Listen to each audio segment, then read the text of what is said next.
Good afternoon, platoon leadership. My name is Staff Sergeant Bustamante, and today I'll be giving an unclassified squad ambush brief. Our basic objective of this ambush is going to be to intercept a North Torbian motorized squad within a CSK attached in order to eliminate them on our kill zone. Today's brief, first of all, I'll be going over the composition of our unit. So how many elements do we have? What are they composed of? And where did I put them on the terrain? Next, we'll be going over possible enemy avenues of approach, or where the enemy could be. So who is the enemy? Where are they? And where are they in relation to our kill zone? Next, I'll be going over direct fire control measures and how we're going to engage the enemy. So what are we going to use in order to mask the effects of fire and mitigate the risk of injuring each other? Lastly, I'll be going over evacuation plan. So how are we going to get off of the LOA, get off of the objective, and make it back to our ORP? First of all, like I said, I'll be going over our composition. The first thing I want to talk about is that our unit is going to be a squad with a gun team attached, meaning we have 12 personnel. First of all, I'm going to be going over the security element, as they're going to be the first people I'm going to place. So from the ORP, I'm going to take the security element. They're going to be at the release point. And from the release point, I'm going to take the strong security. For the strong security, they're going to consist of my alpha team leader and a grenadier. They're going to be located at Whiskey Lima 8337-4411 with their primary objective to relay intel back to us, give us an early warning of when the enemy is coming, and prevent any squirters or any new enemy forces from entering our kill zone once we're attacking and once we're conducting our ambush. So their job is super important. With them, they're going to have an attached claymore in case of those squirters or any other enemy presence that we didn't anticipate in our plan. And they'll be located here. They're in good cover and concealment so the enemy can't see them, and they have good visuals on both roads and the intersection. The next team I'm going to talk about is going to be our weak side security. They're located at approximately Whiskey Lima 8307-4416. Again, good cover and concealment, a little bit of has some elevation in order to see the whole road from this side. They're going to be they're going to be avoiding or trying to help us avoid enemy contact from the north side. If they see enemy contact coming from here, enemy support, they're going to shut that down, either using the claymore or just giving us an early warning of that happening. Additionally, they're going to shut down any squirters that leave the battlefield and try to leave our kill zone. And that's our weak side security. It consists of 2 riflemen. Next, I'm going to go over our support by fire. So that'll be the second unit I in place after doing leader's recon. The support by fire will be located at Whiskey Lima 8310-4411. As you can see, here they are. They consist of the gunner, the AG, and the ammo bearer. These 3 will sit at this position, which has some good elevation, with these sectors of fire. Now, as you can see from our TRPs, the support by fire team is going to have to shift fire as the battle progresses in order to avoid fratricide with our own units. Their main objective is going to be to mask the effects of fire on the enemy in order to eliminate the enemy as soon as possible. And that's our support by fire team. The next team I'm going to talk about is our assault element. Our assault element consists of myself, the squad leader, a grenadier with an AT-4, the Bravo team leader with an AT-4, and 2 ARs with M249s. Now we have these attachments on our grenadier and our Bravo team leader in order to employ the best weapon in order to counter the CSK. The CSK is the most casualty producing thing that the enemy has due to the machine gun on top of it. And as such, our AT-4s, when we talk about our pace plan, we're going to try to shut that down as soon as possible and initiate. This element, like both of the security elements, have a claymore attached to them. This claymore is to cause havoc on the kill zone and eliminate any personnel that are on the kill zone, as the claymore won't do as much to the CSK. That's what we have the AT-4s for. The assault element will be the last element I take to their positions, and from there we are ready to we're ready to conduct the ambush. Now we're going to go over possible enemy positions. Where could the enemy be in reference to our assault element? As we said, our strong element, weak side element, and support by fire. Our assault team element is going to be at 8319-4410. That's their grid coordinates. Now for the enemy. We predict, according to intel, that the enemy is going to be coming from this road. The enemy personnel is going to be within their CSK. they're going to approach here, and they're going to reach the bridge. As soon as they reach the bridge, which is going to serve as a choke point, they're going to dismount. They have two possible options for dismounting. They dismount with the CSK behind and the personnel in front, or CSK in front and the personnel behind, which we will account for in our planning using phase lines. So that's our possible enemy position. Of course, enemy support could come from this side, which our weak side security will counter, and this side, which our strong side security will counter. And this is the layout of our planning, with the north-facing arrow facing that way, and our elements looking like that. So now let's go to the actions on contact. How are we going to initiate contact when the enemy comes to us, and what are we going to do to mitigate risk? What TRP is going to use? What direct fire control measures are we going to use? So, let's portray that the enemy is coming at the route we expected. The strong security is going to give an early warning using their radios to me, the squad leader, that the enemy is coming. So they're going to be, tell me that the enemy's coming, how many enemies coming, a sit rep is what they're going to give me. And the enemy's going to cross the bridge. As soon as the enemy crosses the bridge, they get dismounted. Once they're dismounted, we'll say that they have personnel in front and CSK behind. They're going to come through and cross PO ready. PO ready signifies to my elements that we got to be on fire. Not that we are going to fire, but we just got to set our weapons to fire. We also got to be ready to fire at a cyclic rate. This also gives the sign to my primary, my grenadier, AT4, that he's got to get locked on to the CSK.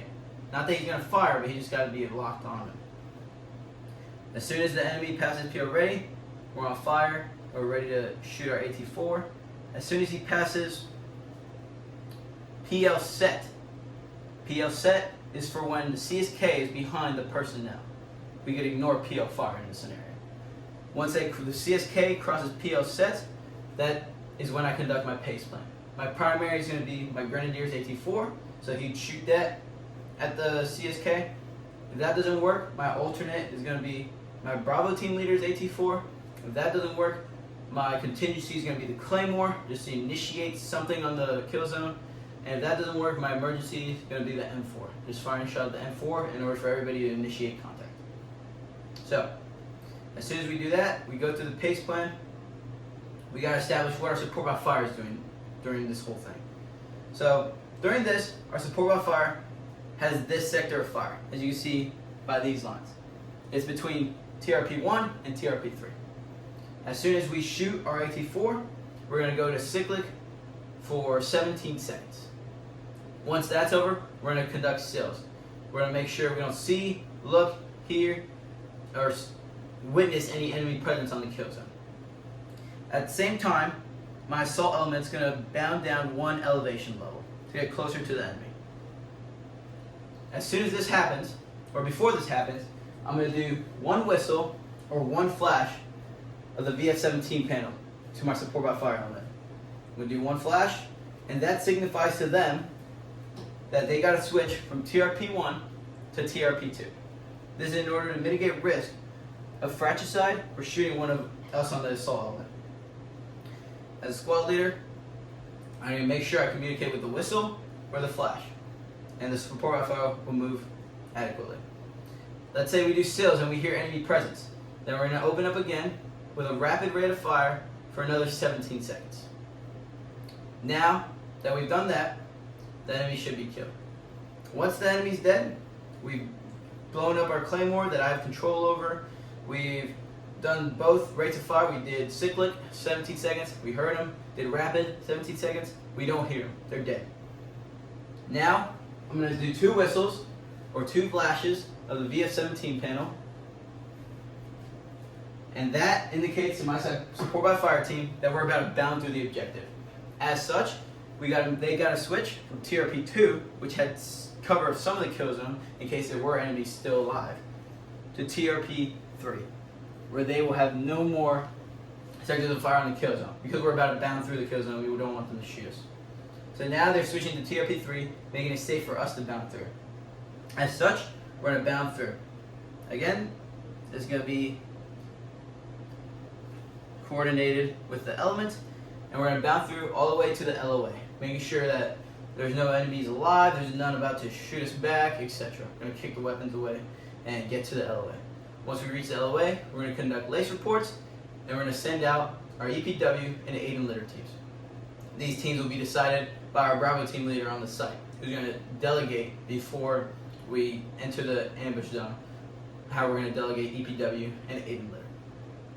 Once we've done that, we've cared for all the casualties on the kill zone, and we've gotten rid of their weapons, we're going to get ready to evacuate. Now, I want to go over the scenario that where the personnel are behind the CSK. In this scenario, everything's going to be the same, except for instead of using PL set, we're going to use PL fire. So again, the enemy's going to go through at PL ready, everybody's going to be on fire, and the AT4s are going to aim down at the enemy CSK. Now we're going to ignore PL set, because that's not important anymore, and once the CSK reaches PL fire, our AT4 is going to conduct the pace plan with the primary, the secondary, alternate, etc.